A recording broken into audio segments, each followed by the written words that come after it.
Well, good morning. Good morning. Welcome to another Tech Tuesday. Michael here. I am waiting on. We're having some technical difficulties. I think I got Israel jumping in. Give me just a quick second. And there we go. Israel, can you hear me? Yeah, sorry, my doctor called, so Oh, had to had to, yeah. well, I hope it was a good report.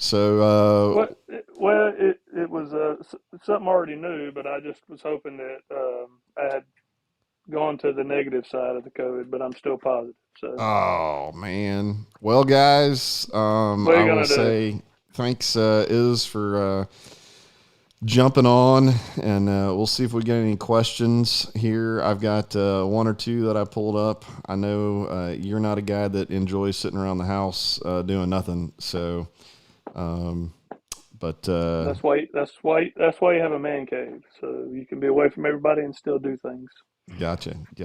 Well, that's good. Well, yeah. So some of you may have seen we shut down early Friday and Saturday at Bucks Island. Um, honestly, we were.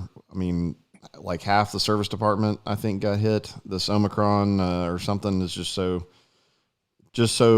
out there. I know our ladies in finance they were hit or miss. So it was we were a skeleton crew, and I think it was a good call to shut down and regroup this week. So hopefully everything's a little bit better. But yeah, so we should be back open. I think, is that right? We're open right now, but it's we're I think we're doing like we did before the COVID protocol, just to keep everybody safe. So we're probably going to be accepting people at the gate over the phone and trying to do it, you know, curbside kind of, you know, pickup kind of thing.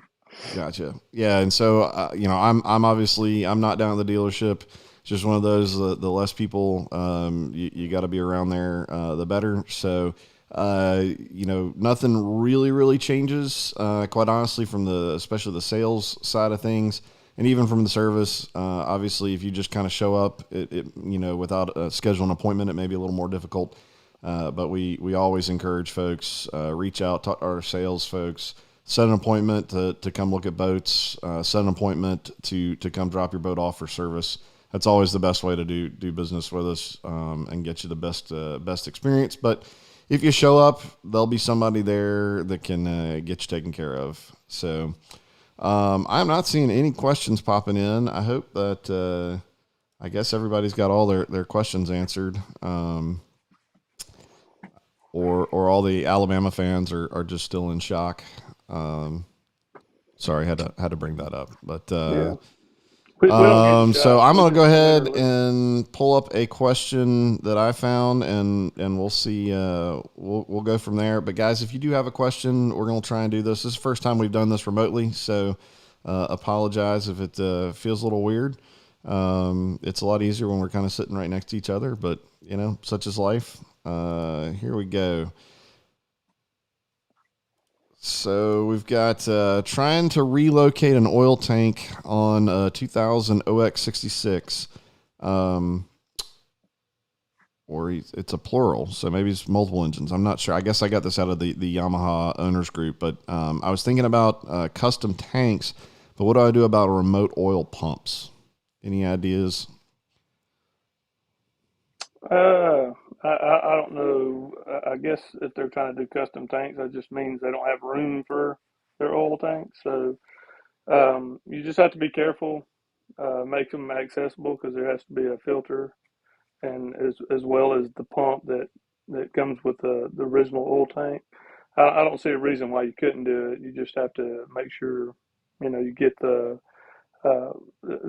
fed part of the pump at the very the tube at the very bottom of the oil tank. Otherwise, you're not gonna maximize how much oil that you have available.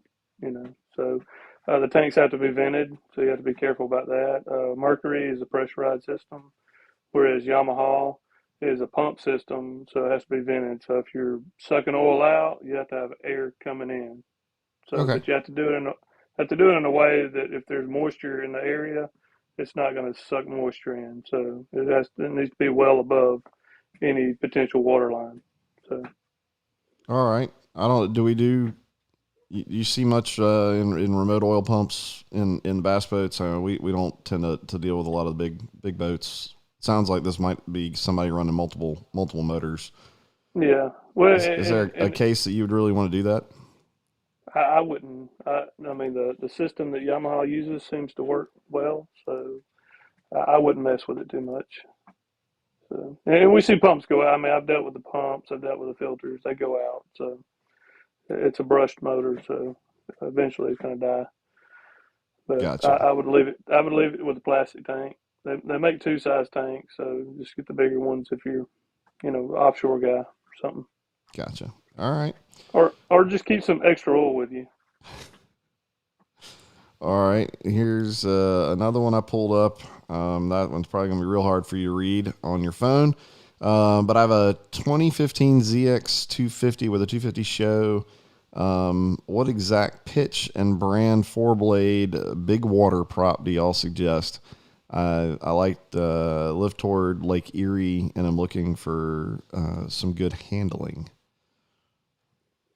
Uh, well, yeah, I mean, Yamaha makes, they bought turboprop, so they make a four blade turboprop. But I've actually heard that the in certain circumstances you may have to get it sent off to Croxton or Lanier, but the Mercury four blade, trying to think, the Bravo, was it Bravo four, I think, something like that. But anyway, it's a Mercury four blade. It's a Bravo prop, Bravo one four blade. But it seems to work well with those boats. His is just a ZX 250. Yeah. So Yeah. I don't know how well it would do with the ZX 250. I know with the ZXR, if it's blueprinted, it does well. They tend to be running like 26s on there. So, but you probably need to do some research, do your homework on that boat. It's a little heavier, I think, and the pad's a little different. So, if you're going to go that route, that'd be the prop I would go with. Hmm. Well, I don't know. Every time we talk about props and prop setup, it's always that trial and error, mentality with getting it set up the way you like it. Yeah, yeah, and I've Um, done a lot of that. So, well, all right.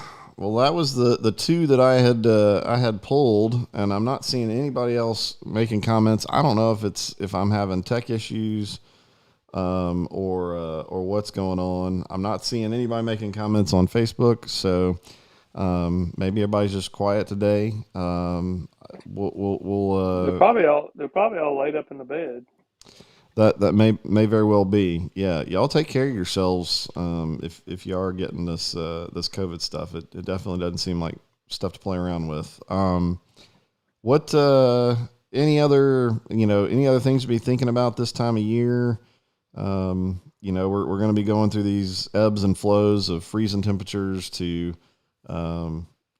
summer days. Anything special to be thinking about? We've hit No, fuel not stuff really. all. I had a customer concern the other day. He's got a four stroke outboard that's in a boat lift, and he's like, "Is it okay if I go out there and run my engine for like 30 minutes every 2 hours?" And I was like, "Yeah, I mean, you can do that, but I mean, as long as the motors doesn't have any water in the foot and stuff like that, it's not an issue." But some people get a little paranoid. But I've rarely seen, if you've had the engine winterized, if you crank it up for 30 minutes and there's water in the foot, it's probably not going to do you any good anyway. So I Gotcha. would say it could help, but more likely it's not going to help a whole lot. And you talking about it being on a lift. I know you tend to always recommend keeping those motors trimmed down to cut down on the water getting in and when it rains. Yeah, and what you want to do is, like, pretend this is the engine. You got positive trim, then you got negative trim. Negative trim is when you trim it all the way under. We don't want that. At least give it just a little plus positive trim, even if it's 2 degrees. You know, that way the oil doesn't sit on the backside of the pistons. So when you go to crank it up, for the first time at the beginning of the year, it doesn't just smoke everywhere. Because if you run it and you take it in and you just crank it all the way under, then and the same thing, you don't want it all the way up because you don't want it to fill that that bullet up with water and then ice be will be hanging out the back of it. But we give it just a little bit of positive trim where it doesn't fill up the bullet of the foot.